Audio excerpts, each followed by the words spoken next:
Boa noite, pessoal. Boa noite a todos.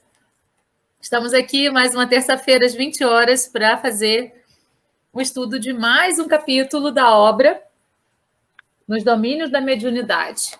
Hoje nós vamos falar do capítulo 14, em serviço espiritual. É um capítulo que é bem interessante porque ele tem muito a ver com o cotidiano da gente, mesmo sem a gente perceber. Então, a gente vai tratar de questões muito relacionadas ao nosso dia a dia, à nossa trajetória, fazer uma reflexão para ver o que tem a ver com a gente. Será que a gente está nessa situação? Será que a gente pode ter estado nessa situação? Enfim, eu acho que ele vai ser muito interessante para a nossa vida diária, como todos os outros foram até aqui, né? Para começar, vamos fazer uma oração. João Carlos vai fazer a oração inicial para a gente. João, Rodrigo, eu, Val, né? Que a gente sempre se esquece de apresentar. Então, o João vai fazer a oração inicial para a gente poder iniciar aí com a inspiração dos nossos mentores, dos espíritos responsáveis por essa transmissão. Boa noite. Peço a você que feche seus olhos, que acalme seu coração. É importante, nesses momentos de prece, que nós nos esqueçamos um pouco da correria humana, que nós nos esqueçamos dos boletos que estão vencendo, das preocupações próprias de cada dia, e que nós, literalmente, imitemos uma criança recém-nascida e nos abandonemos no colo do Pai Celestial. Divino Mestre Jesus, aqui estamos nós mais uma vez para mais uma live e humildemente nós nos oferecemos a Ti como instrumentos do Seu amor. Nós sabemos da nossa limitação, sabemos da nossa pequenez, mas sabemos que quando nós confiamos na Tua mão protetora e nos entregamos a ela de corpo e alma, maravilhas acontecem em nós, maravilhas se espalham de nós para aquelas pessoas que estão à nossa volta. Nosso mundo, Senhor, tem andado doente por nossa própria culpa, por nossa própria ingratidão, por nosso próprio orgulho exagerado. Te pedimos perdão. Te pedimos força para, de uma forma ou de outra, nos empenharmos mais na tarefa da criação de um mundo mais justo, melhor. O Senhor que disse um dia que quando duas ou mais pessoas estivessem reunidas no seu nome, o Senhor certamente estaria no meio deles. Aqui estamos nós, encarnados e desencarnados, sedentos do teu amor, desejosos de experimentar a alegria da tua presença. Cuida de nós, permita-nos um momento de estudo fecundo, um momento de estudo promissor, que a sua palavra possa chegar no coração de cada uma das pessoas que estão nos ouvindo agora, diretamente, assim como daqueles que ouvirão esta prece, estas mensagens, em momentos posteriores, através dos vídeos que cruzarão o espaço virtual até os corações que desejarem recebê-lo. Que a tua palavra impere entre nós, pela sua infinita misericórdia. Que assim seja. Graças a Deus. A música que a gente escolheu para hoje, eu já tinha gravado, eu gravei quando eu estava na casa da minha irmã, lá em Aracaju, e tem uma música comentada lá no meu canal sobre ela. Então, vamos ouvi-la.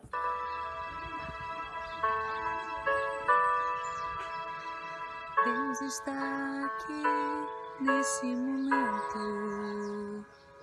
Sua presença é real em meu viver.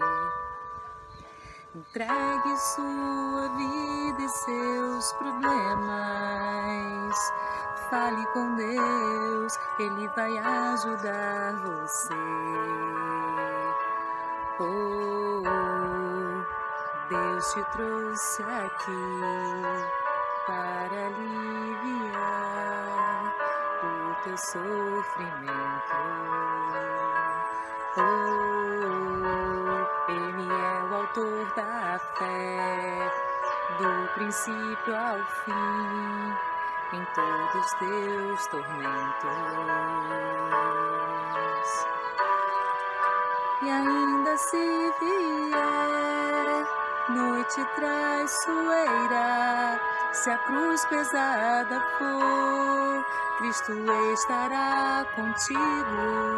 O mundo pode até fazer você chorar, mas Deus te quer sorrindo. E ainda se vier noite traiçoeira, se a cruz pesada for, Cristo estará contigo. O mundo pode até fazer você chorar, mas Deus te quer sorrindo.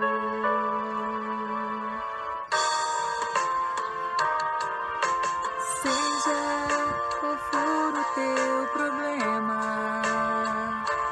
fale com Deus, Ele vai ajudar você. Após a dor vem a alegria, pois Deus é amor e não te deixará sofrer. Deus te trouxe aqui para aliviar o teu sofrimento. É Ele o autor da fé, do princípio ao fim, de todos teus tormentos. E ainda se vier noite traiçoeira, se a cruz pesada for, Cristo estará contigo. O mundo pode até fazer você chorar, mas Deus te quer sorrindo. E ainda se vier noite traiçoeira, se a cruz pesada for, Cristo estará contigo. O mundo pode até fazer você chorar, mas Deus te quer sorrindo. O mundo pode até fazer você chorar, mas Deus te quer sorrindo.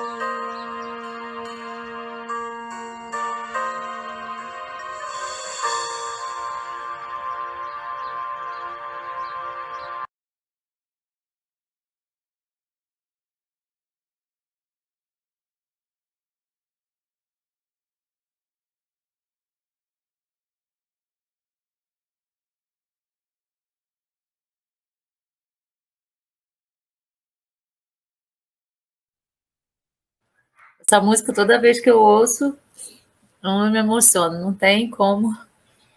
Ela é muito forte, né? E ela foi gravada por pessoas de várias religiões e por pessoas não vinculadas a nenhuma religião. Isso que eu acho mais interessante. Posso falar um resuminho do capítulo aqui, rapidamente? Pode. Manda ver. O capítulo de hoje é o capítulo 14, em serviço espiritual.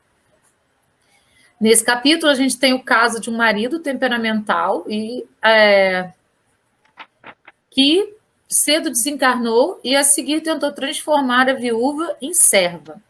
Não o conseguindo, sendo ela médium vigilante de excelsas virtudes. Em consequência, tal marido estagiou em zonas purgatoriais até reconsiderar suas atitudes. Aí, então, passou a contar com o auxílio da ex-esposa, embora não seja regra, foi-lhe permitido semanalmente se aproximar do antigo lar, onde a acompanha no culto íntimo da oração e nas tarefas mediúnicas. Nesse capítulo, ele é citado também o piche gaseificado, que predomina nos ambientes trevosos, e há uma lição sobre essa questão da obsessão recíproca, né? Então, assim, a gente já falou bastante sobre a questão de obsessão, a gente até colocou algumas partes teóricas relacionadas a isso, e é muito importante a gente compreender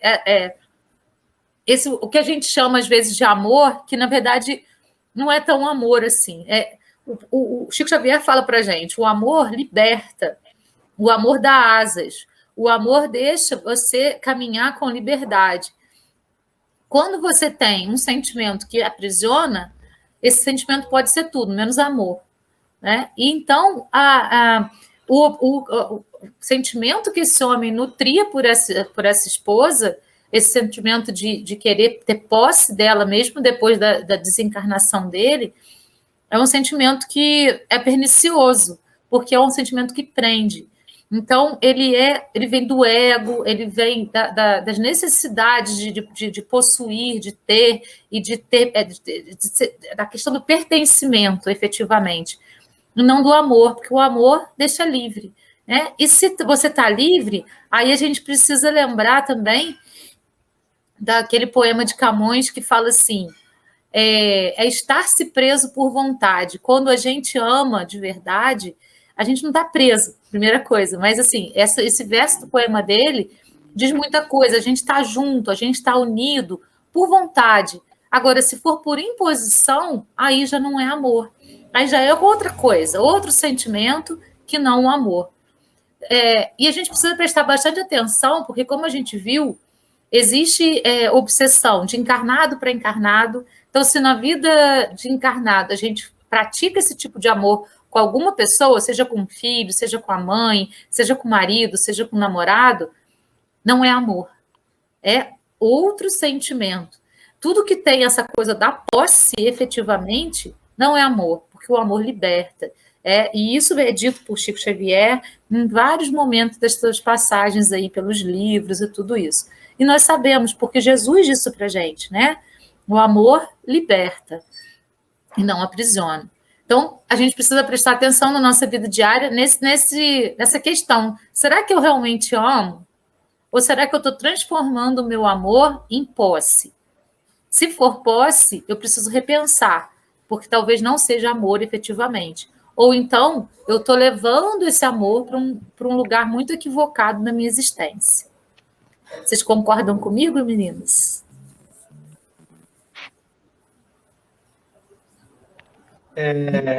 Enquanto você fala e você relata, né, parte do livro, que o espírito vem tentar obsediar uma médium do centro espírita, né? Que no caso é a dona Celina, né? E no capítulo anterior ele tentou falar com ela e ela disse para ele, né? Depois nós conversamos. Ou seja, eles continuam tendo uma relação de proximidade pelo nível de amizade que os dois espíritos têm a longo tempo, né? No mundo da espiritualidade e no mundo da encarnação também. E aí é interessante lembrar que, enquanto ele esteve na experiência física, ele foi uma pessoa temperamental e era uma pessoa agressiva, né? Dentro dessa possessividade que você coloca aí. E logo que ele desencarnou, ele demorou bastante tempo até reconhecer que ele estava desencarnado e ele precisava tomar umas novas posturas mentais. O pensamento dele precisava ser reformado. E aí, dentro do que você falou, e isso que o capítulo vem colocando, eu queria lembrar que quando desencarnamos, nós levamos para o mundo espiritual o que construímos e o que fomos. Então, nós temos realmente que tomar muito cuidado com o nosso dia a dia. Só complementando, questão... Rodrigo, o que você está falando, nós desencarnamos com o que temos e com o que somos. E vamos para paragens nas quais os nossos pensamentos vão se afinar com os demais. Então, o lugar para onde a gente vai ter essa afinidade de pensamentos e de sentimentos. Tanto que ele, com o sentimento de posse e de não aceitação da situação, foi para as zonas, né, purgatórias, lá para o umbral. Então, para onde o pensamento dele se afinava, o pensamento de revolta, de ódio, de possessão, de tudo isso. Então, é importante a gente saber. Nós desencarnamos igualzinho. A gente só, assim, tipo assim, ó. Então, a gente está nesse patamar aqui. A gente está com raiva, ódio, tananá. Desencarnou, deixou o corpo físico, a gente continua com raiva, ódio, tananá. E a gente vai para onde o nosso pensamento se afina a isso aí, né?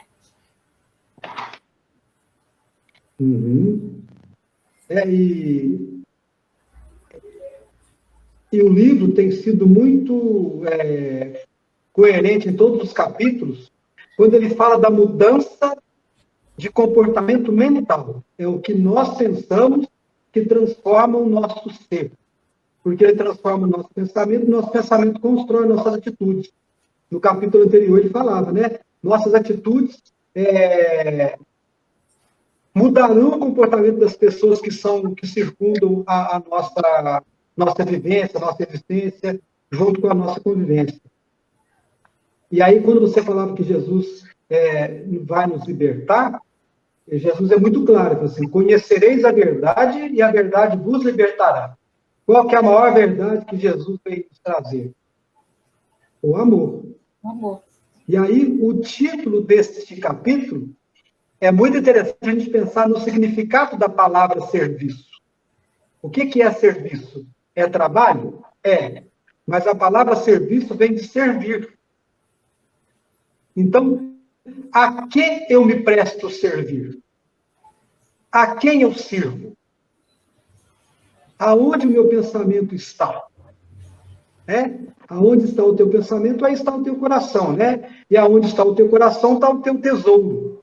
Então, eu estou entesourando a minha existência com que tipo de pensamento? Com que tipo de trabalho?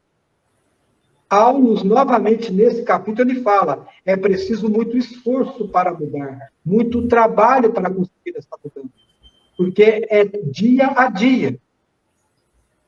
Né? Então, pensar nisso, as ondas em que eu coloco o meu pensamento é onde eu vou estar quando ficar desencarnado.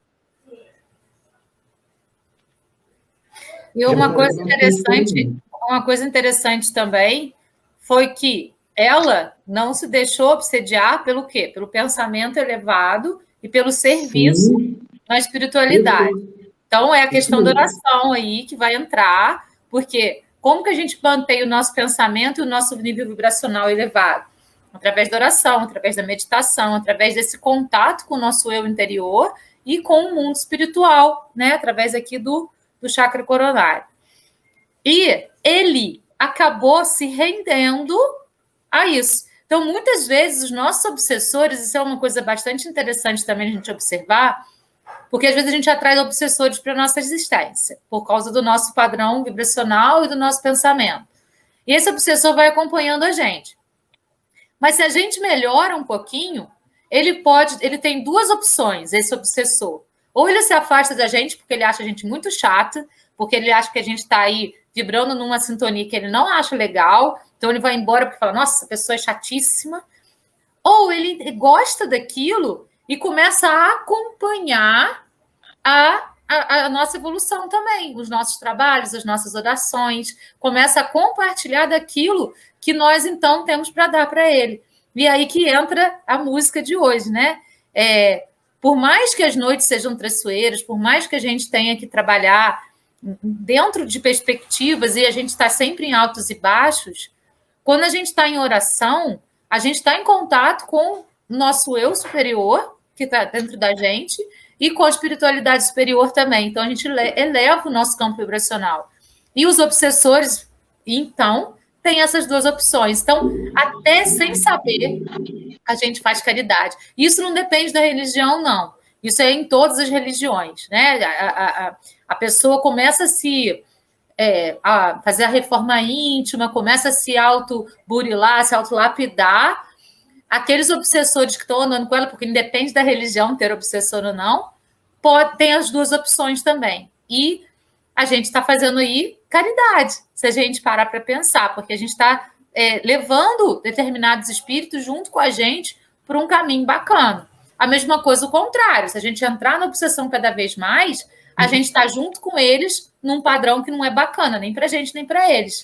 Então, a gente tem a responsabilidade dos dois lados.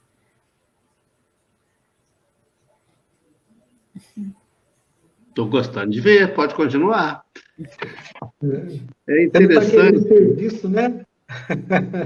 Eu estou fugindo do serviço, eu estou gostando de ouvi-los falar hoje. Mas é interessante, pessoal, que logo que a reunião termina, daqui a pouco a nossa reunião vai terminar, o que acontece quando nossas reuniões terminam nos nossos dias? A gente volta para casa alegrinha, às vezes chega em casa, se joga no sofá, liga a TV e fala, não, tá louco, estou muito cansado, eu não quero fazer mais nada. E é interessante que a reunião deles termina no centro e eles estão saindo e, de repente, se aproxima o Abelardo Martins, alegrinho, a Valéria já contou isso. E aí o Aulus apresenta o Abelardo ao Hilário e ao André. Esse é o irmão Abelardo Martins, ele foi casado com a Celina, essa médium que estava aí. Achei muito bonitinho também, Rodrigo, que me lembrou muito das nossas vidas. Durante a sessão mediúnica, o Abelardo não sabe esperar muito o momento dele, não. Ele vai até a Celina querendo ser ouvido e ela fala, espera. Depois, igualzinho nas nossas casas, as mulheres muito mais sensatas, mandando que nós esperemos o momento certo de agir. Isso me falou, a vida realmente continua existindo tal qual era do lado de lá. Mas veja bem... Ela não muda, né? Mas o fato gostoso que eu percebi aí é que aí veio a narrativa que o Abelardo, depois de desencarnado, ele se bagunça um pouco, ele se desorganiza um pouco, ele fica errante, ele fica rebelde, mas depois, pela força do exemplo e da oração da mulher que ele ama, ele vai reencontrando o caminho e ainda está se procurando. E aí acontece uma coisa que eu quero começar a minha fala por aí. O Aulus questiona e fala assim, mas espera aí, mesmo nessa situação, o consórcio, o casamento dos dois continuou existindo? O Hilário é que coloca isso. Aí o Hilário pergunta, e o Aulus responde, sim, continua. E ele não se dá por satisfeito, ele fala, mesmo com tanta diferença? E a resposta foi fantástica. Mas Deus não continua nos amando apesar dos nossos erros? E aí eu fico pensando que nós somos orgulhosos demais, porque nós erramos todo dia. E às vezes a gente está se encaminhando bem, está indo bem, está estudioso, está orante, está com conversas boas, cercado de amigos, e de repente temos um tropeço, às vezes até pequeno, às vezes nem é um tropeço tão grande, e a gente emburra e fecha a cara e para de espernear e para de tentar, numa parada, e Deus não nos abandona por nossas quedas. Isso é muito interessante. Eu fiquei pensando, tentando descobrir na fala de Jesus de Nazaré, o exemplo mais vivo do amor, alguma situação que ele tivesse falado para qualquer que seja, você não serve. Nunca aconteceu. Sempre, sempre, sempre, o amor de Jesus se faz acolhida. E aí eu fico pensando, um puxãozinho de orelha para nós, para mim, para vocês e para todos que nos ouvem.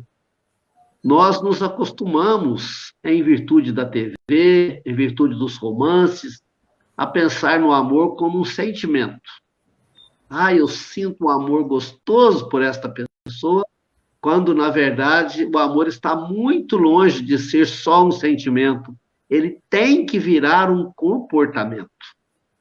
Ele tem que virar um ato de vontade, ele tem que virar serviço que cuida, ele tem que virar perdão que liberta, ele tem que virar cuidado.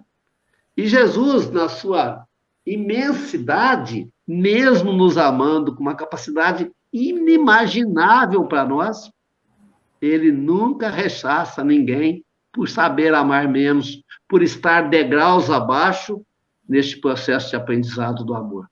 Então, hoje, me foi muito gostoso ler esse capítulo.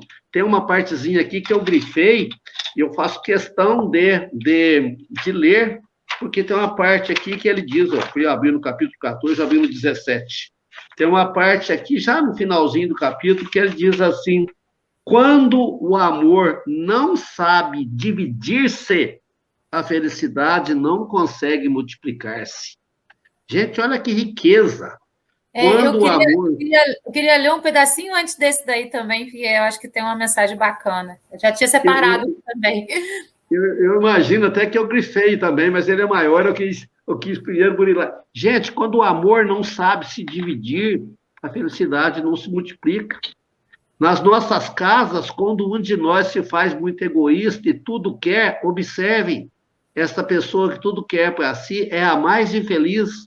Ele está sempre reclamando, ele está sempre chorando. Em compensação, aquele que se entrega, aquele que está sempre fazendo para o outro, aquele que transforma seu amor em comportamento, é o que mais feliz é.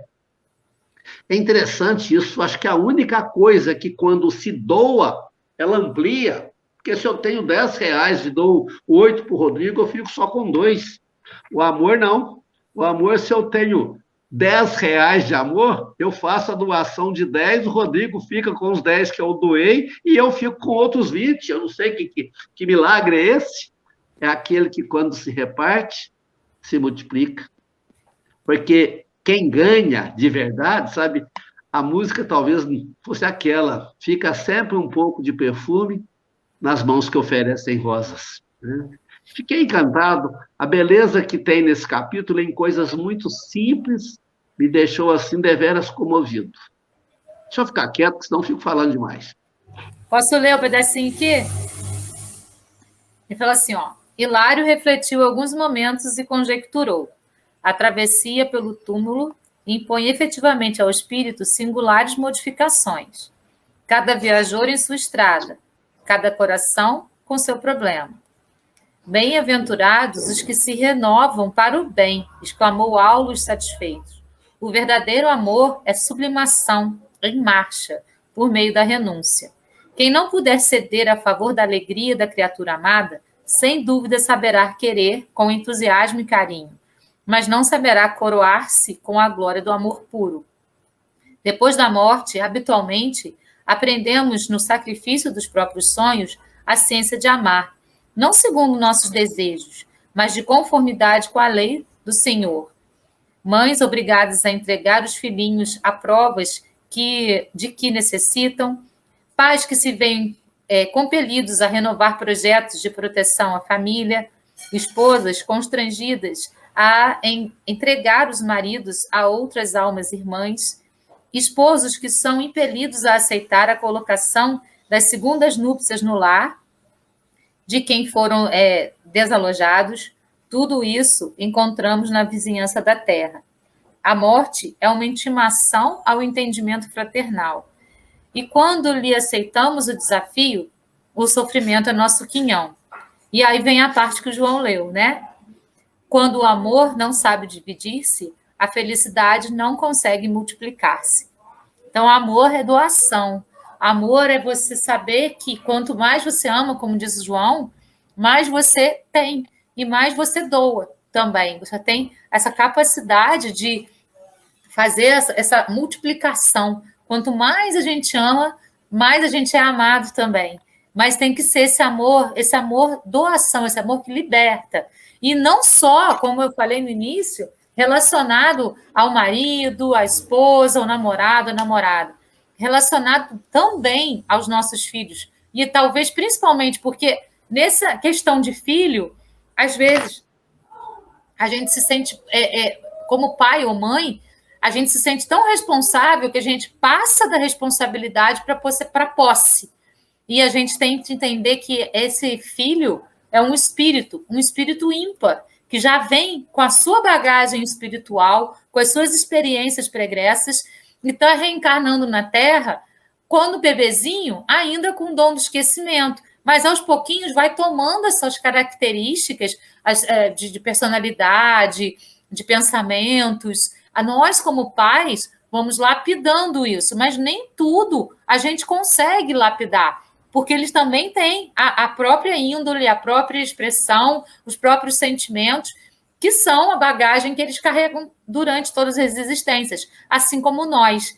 A gente, às vezes, esquece que a gente também já falou não para os nossos pais e que os nossos filhos também têm esse direito de fazê-lo.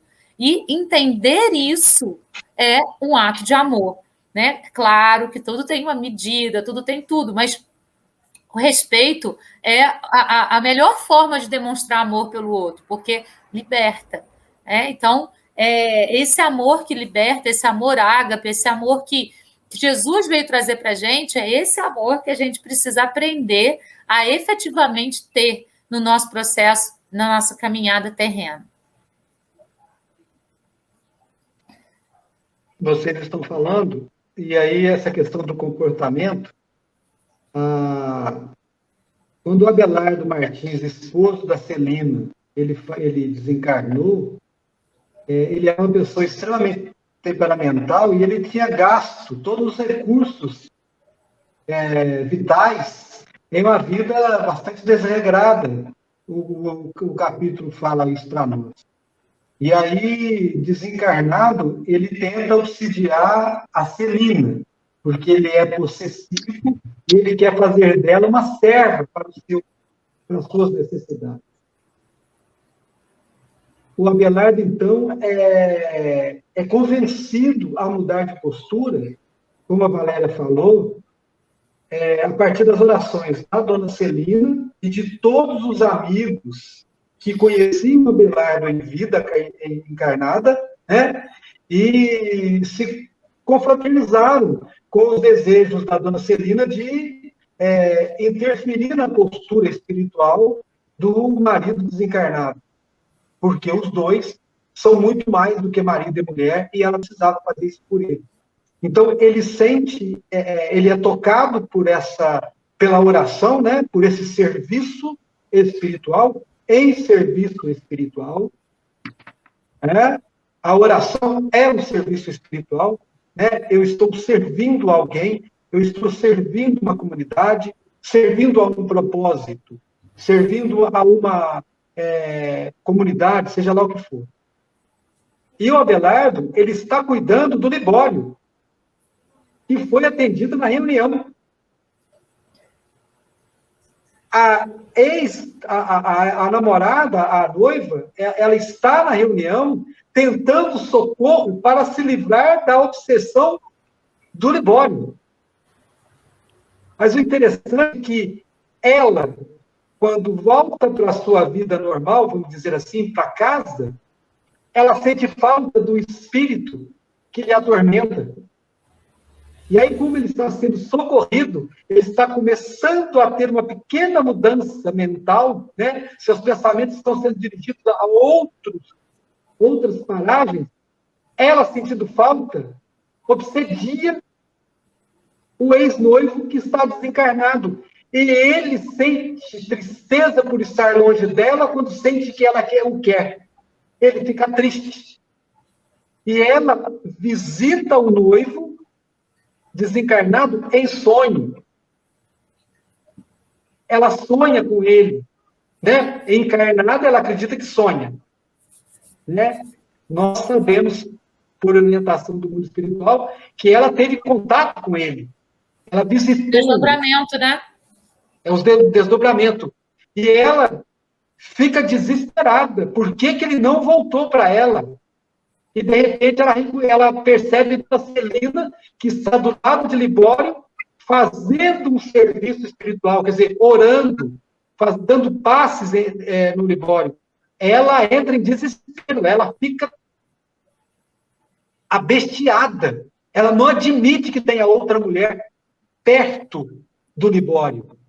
Ela, então, fala palavras, o André Luiz, ele fala, ela diz palavras de tão agressivas que não justifica transcrevê-las no livro.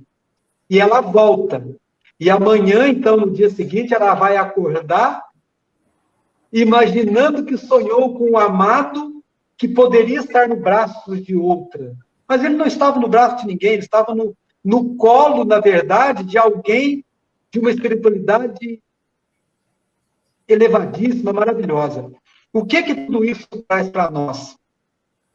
Pessoas ciumentas não podem ver ninguém perto do seu amado, que já é um caso, que já é um amante, que já é alguém que está interessado no seu amante, no seu amor, né? Porque não é que o outro esteja interessado em alguém, é ela que está presa no seu egoísmo, no seu desejo de posse.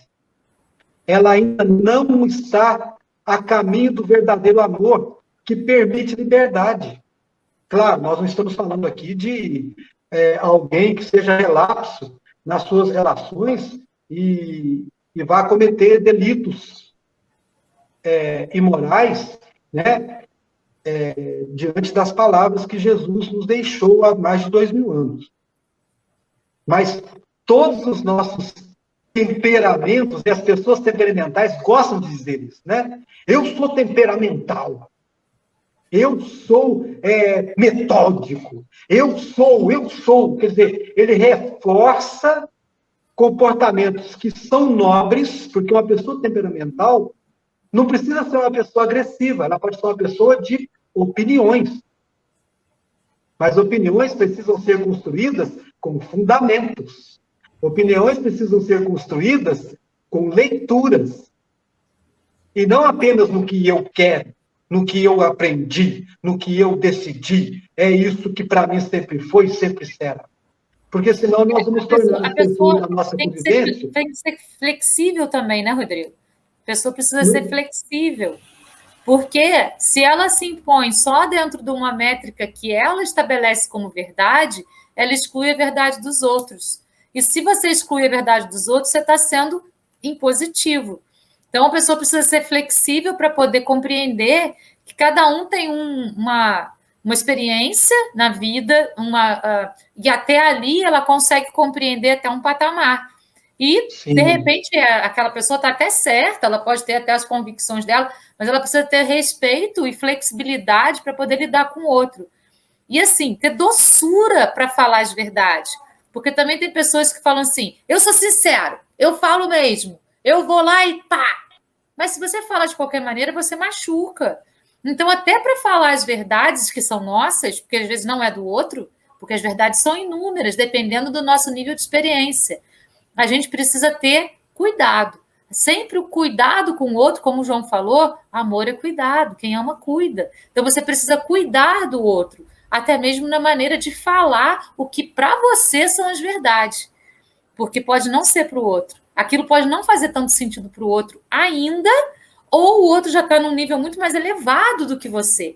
A gente não tem como saber, né? Então, eu acho que essa flexibilidade na hora de colocar as opiniões e a doçura no falar é o cuidado que o amor representa para a gente. Desculpa eu ter te interrompido. Não.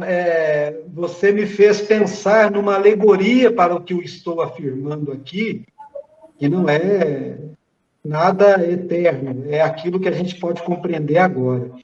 Uma alegoria pensando que firmeza não é grosseria. Firmeza não é desacato. Firmeza não é agressividade. Então, eu fico imaginando numa árvore. Nós temos que ter nossas raízes. Então, por exemplo, no Espiritismo, nós temos as obras de Kardec e as outras grandes obras que foram surgindo após ele, né, de grandes experiências mediúnicas, de pessoas maravilhosas que receberam comunicações e ensinamentos que aprofundaram as raízes que Kardec fundou. Então, uma árvore com suas raízes, quando ela fica só radicalizada, ela se torna seca. E aí o que acontece? Numa tempestade, o galho seco quebra. Mas o galho que mantém as suas raízes ligadas às verdades, que a raiz se alimenta e alimenta aqueles que estão com ela, o vento vem, a tempestade vem, o galho verde, quer dizer, aquele que ainda deseja crescer, aquele que ainda deseja alcançar as alturas que a raiz da árvore pode proporcionar, ele desdobra para um lado, ele balança para o outro, ele dobra, ele vai ao chão, mas ele volta a permanecer na árvore. Então, essa pode ter sido a grande dificuldade do Abelardo, até que ele tenha sido convencido pelas orações. Então, orar. Hoje, a minha mãe, na simplicidade dela, eu fiz um comentário de uma amiga, ela falava que a amiga sempre reclama do falecimento da mãe, mas já aceitou a morte. Aí a minha mãe, com a maior simplicidade, minha mãe falou assim, para a mãe dela que está morta, né, que faleceu, minha mãe não é espírita. Minha mãe falou assim, para a mãe dela, Rodrigo, só orações. As orações fazem bem para a mãe dela. Ou seja, minha mãe nunca leu isso.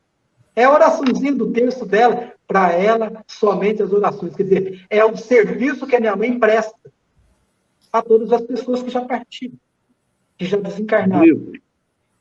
Eu quero voltar no Abelardo um pouquinho. O Abelardo, ele é uma figurinha muito gostosa nesse capítulo, porque ele se parece muito conosco. Sim. Que a gente quer aparecer com o herói, né? A gente quer aparecer com a Celina, que é aquela médium maravilhosa, a gente quer aparecer com o Aulus, que sabe todas as respostas, a gente quer ser o Clementino, que impõe o passe lá, e tudo fica lindo, maravilhoso, mas nós somos mesmo, é o Abelardo, sabe?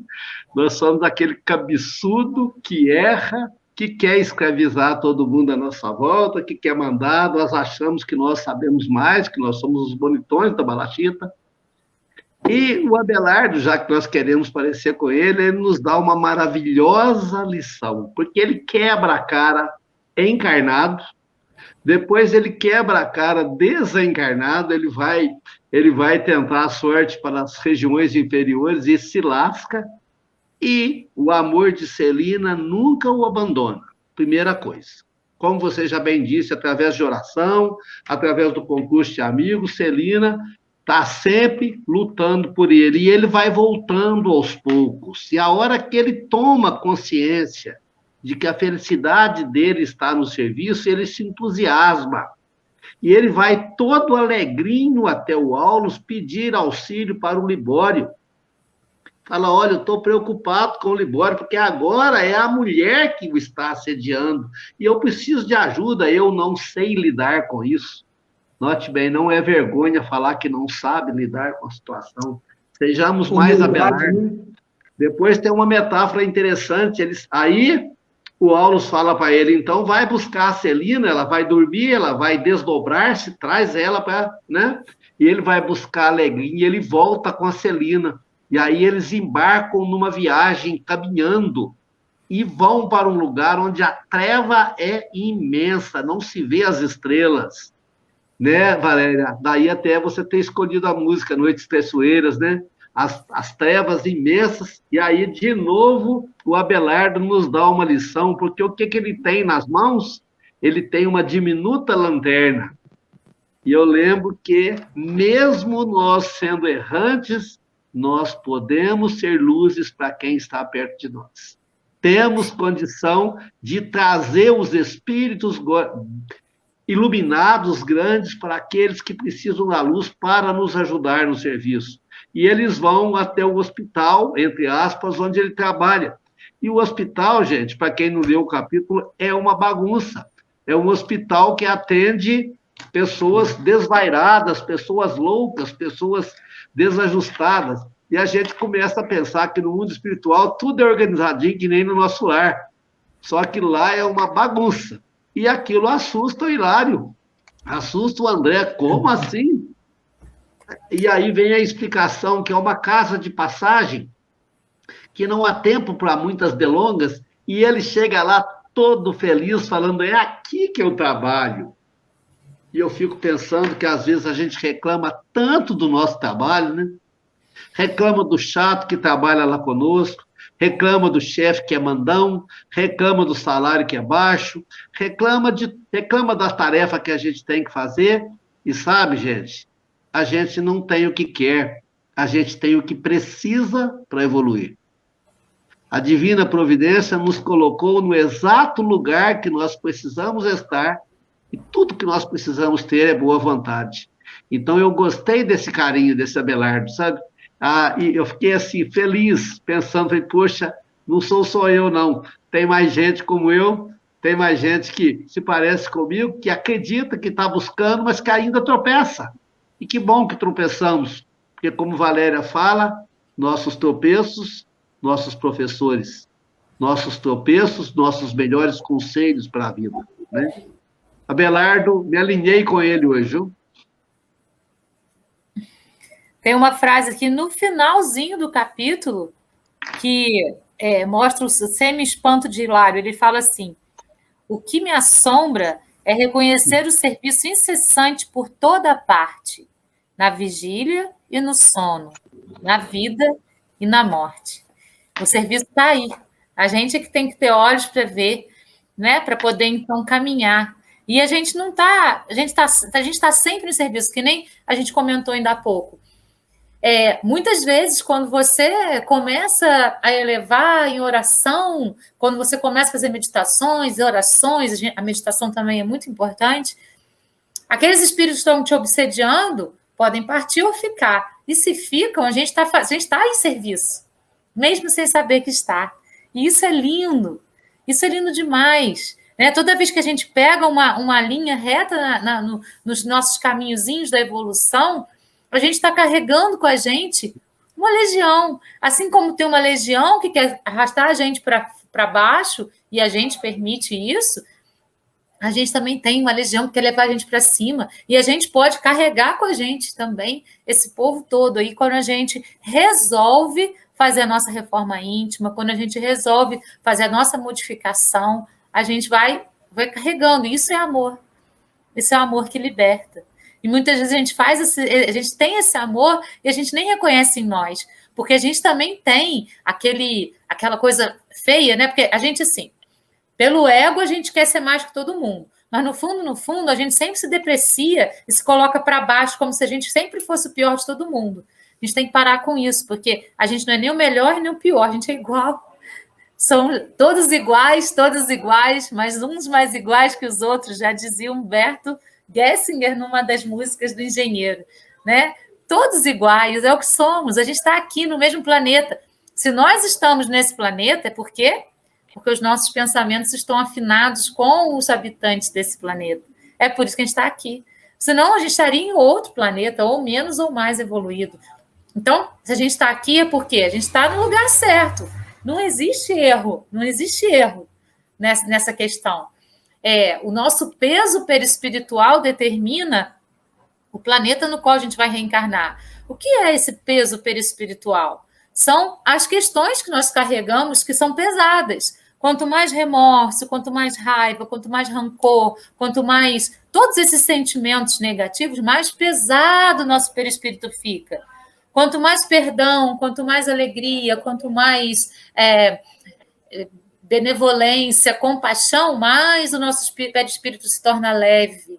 E aí, quanto mais leveza a gente tem, menos necessidade da materialidade, e aí a gente pode, então, estar preparado para um mundo de regeneração.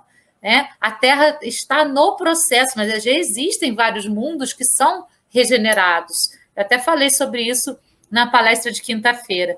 Então, assim, é muito importante a gente entender isso. Não é o planeta que se regenera, somos nós. São os seres que habitam o planeta que estão se regenerando. Né? E aqui vai ter lugar para esses que estão propensos à regeneração. Os outros que não estão preparados para isso ainda vão ser exilados, como aconteceram com os exilados de Capela. Qual é a nossa escolha? O amor que prende? O amor que limita? O amor posse? ou o amor que liberta, o amor que dá asas e que dá frutos e que se multiplica a cada movimento de amar? Essa é a grande pergunta de hoje, eu acho. Quando você coloca, né, qual que é o sentimento que a gente quer nutrir, eu vou insistir nisso que o capítulo, que o livro tem colocado, que é o pensamento. Eu tenho que cuidar do meu pensamento. E aí, João, você, né, com muita propriedade e acerto, falou que nós nos parecemos muito mais, e é muito verdade, com Abelardo. A gente acha muito bonito todas as respostas do Aulus, né? O Aulus é assim... Ele é craque, né? Não, ele é fantástico. E aí o Hilário é outro que se parece conosco no caminho do aprendizado, porque cada coisa que ele imagina como belo, de repente vem alguma coisa que ele fala assim, como assim? E aí eu queria, só para retratar a minha última fala hoje, ele fica assim, Deus de bondade, mas não é ela, a noiva, que estava interessada no reajustamento da própria saúde? Não roga socorro à instituição que frequenta? Aí o Aulus responde assim, isso é o que ela julga querer. Entretanto, no íntimo, alimenta-se com os fluidos enfermiços do companheiro desencarnado e apega-se a ele instintivamente. Milhares de pessoas são assim. Registram doenças de variados matizes e com elas se adaptam para a mais segura acomodação com menor esforço. Então, na verdade, esse pequeno trecho, o trecho é muito bonito, mas eu não vou me alongar com ele, não. O que ele está dizendo aqui é que muitas vezes nós reclamamos de problemas de saúde, mas nós, no fundo, não queremos nos livrar dos nossos problemas nem de saúde física, nem de saúde espiritual e nem de saúde emocional, porque já fazem parte e nós nos acomodamos para que as pessoas tenham pena de nós, para que as pessoas tenham paciência conosco, porque aí nós usamos aquilo como desculpa para os nossos fracassos, nós usamos aquilo para desculpa para os nossos atrasos. Então, nós vamos usando as nossas fraquezas para justificar a nossa falta de crescimento, a nossa falta de evolução. Ou, você me perdoe, eu esqueci, mas eu esqueci porque eu estava com tanta dor nas costas que não deu para terminar o trabalho. Às vezes eu nem estava com a dor nas costas, mas como todo mundo sabe que eu tenho uma dor terrível nas costas, que eu não tenho, graças a Deus, tá? Graças a Deus é muito generoso com a minha saúde, porque se eu sou pequeno e sou muito fraquinho para ter doença. Sou nada. Mentira. Deus tem me feito muito forte nas dores que a vida me proporcionou. Não, então, Rodrigo, não é Deus não, Rodrigo. Aí eu vou divergir de você. É só o modo de falar. Né? É o hábito. É o hábito de falar. Você se proporciona saúde, você se traz força, porque as escolhas são sempre nossas. Nós escolhemos. Então, algumas pessoas escolhem enveredar, outras pela saúde. É Deus, sim, Valéria, que deu a todos nós esse potencial. Agora, usar ou não usar, depende de nós. Sim, mas a escolha é sempre nossa. Todos temos esse potencial, mas nós usarmos ou não usarmos. Ô, Rodrigo, na tua fala, só porque eu achei muito bonito, nós precisamos de um obsessor para botar a culpa nele, né? Precisamos de um obsessor para falar, foi ele, foi eu não, foi ele, né? Porque senão eu vou ter que assumir que sou eu que estou errando. Né? Deixa eu ficar quieto. Eu vou assumir a minha responsabilidade, né? A gente precisa entender que Jesus falou, né? Quando foi tirar o demônio, eu não gosto dessa palavra, não, do homem lá. Quem você é? Nós somos muitos, nós somos uma legião. Ele responde. Então, assim, os obsessores, eles estão aí. Nós aceitamos ou não a presença dele perto de nós. A responsabilidade por ele estar junto a nós é nossa. A escolha é sempre nossa. Então, assim, se tem um obsessor ou não tem, a gente acha que tem, mas a escolha e a responsabilidade por aquele obsessor estar compactuando do nosso sistema é nossa. Então, não dá para jogar a culpa nele. A gente precisa se responsabilizar por isso e levantar o nosso campo vibracional para que ou ele siga a gente nesse processo ou se afaste de nós. Essas são as nossas escolhas também, nesse sentido. Assim que eu vejo. Com certeza. Onde está teu tesouro, aí está teu coração. Teu coração. Isso. O capítulo ele encerra assim. A Valéria leu, né? Que o que assombrava o Hilário é o serviço incessante por toda parte. Na vigília, no sono, na vida e na morte. Aí o Aulus aí, João, diz assim: sim, a inércia é simplesmente ilusão. Ficar parado é uma ilusão. E a preguiça é fuga, que a lei, né, a lei eterna de Deus, a lei da natureza, pune com as aflições da retaguarda. Então, todas as aflições que nós estamos passando hoje, nessa encarnação, passando hoje, no dia 6 de julho, é tudo aquilo que eu lá na retaguarda do ontem não cumpri. Eu não me coloquei em serviço. Foi a falta de serviço. Foi a fuga do trabalho. Foi a inércia. Foi o ócio exagerado.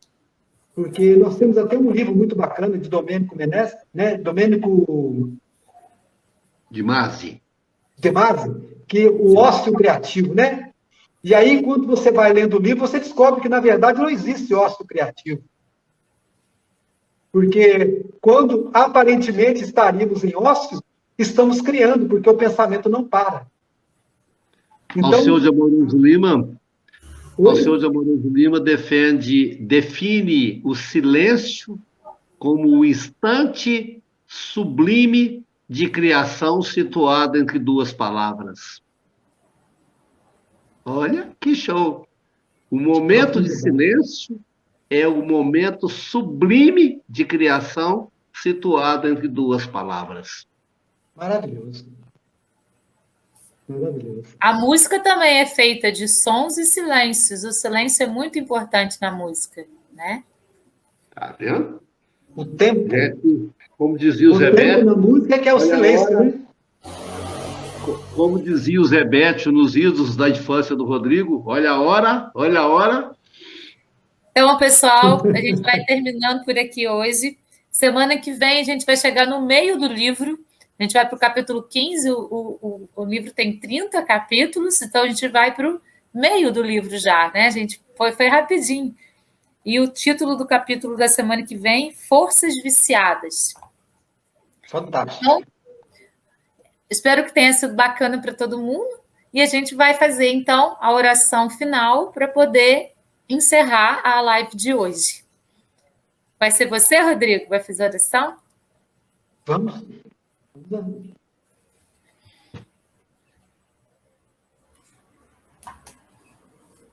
Amado Jesus, muito obrigado pelo dia de hoje.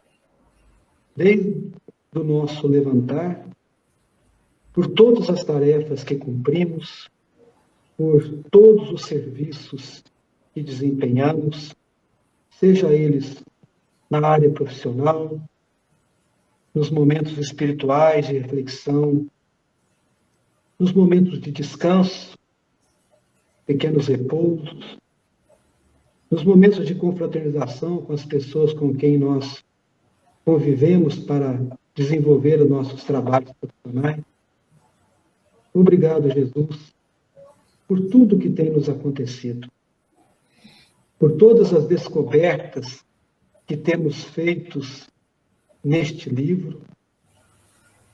Muito obrigado por nos colocar diante de tão grandes belezas, para que cada um de nós, todos nós, aqueles que nos ouvem ao vivo, aqueles que nos ouvem e veem a gravação, muito obrigado.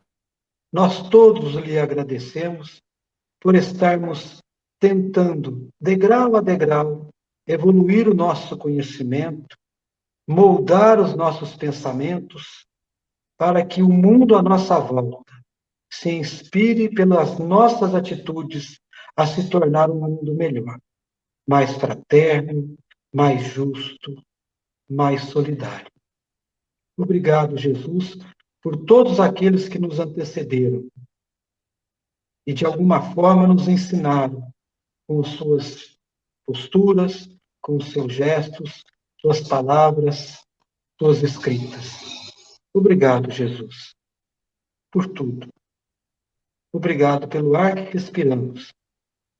Obrigado pelas pessoas que amamos e nos amam. Obrigado, Jesus, por estarmos em serviço. Que assim seja.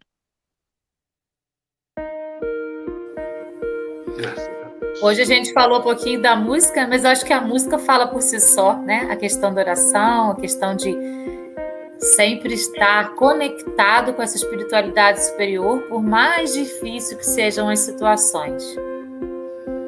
Então, até semana que vem. Beijo no coração de todos. Gratidão. Namastê. Até lá. Tchau, tchau. Deus te consiga. Tchau, tchau.